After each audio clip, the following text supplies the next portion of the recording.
Hello guys, ito po ay gamit ng grinder.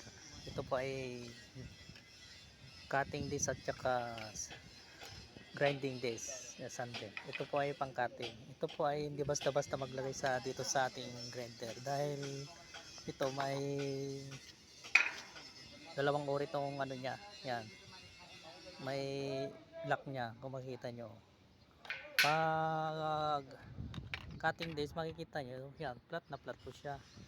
Yan. Flat na flat. Ayan, pag ganito po ang lagay yan, flat din. Ayan, makikita nyo. Ayan, wala po siyang alog, wala. Kung ito naman isang gagamitin natin, yung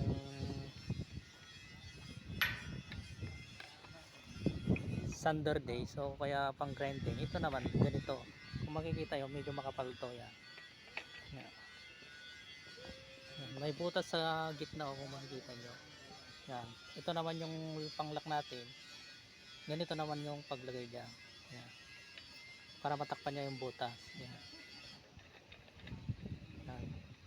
Sumunod lang sa ano guys para hindi makita nyo walang alog guys. Oh. Oh. Sip na sip yan kung ano. Kasi pag baliktad kasi hindi nakaka-sip kasi yung ano. Yan. So makikita nyo. Oh. Ganito ang position ng paglagay dito sa grinding disc at cutting disc. Yan. Thank you guys.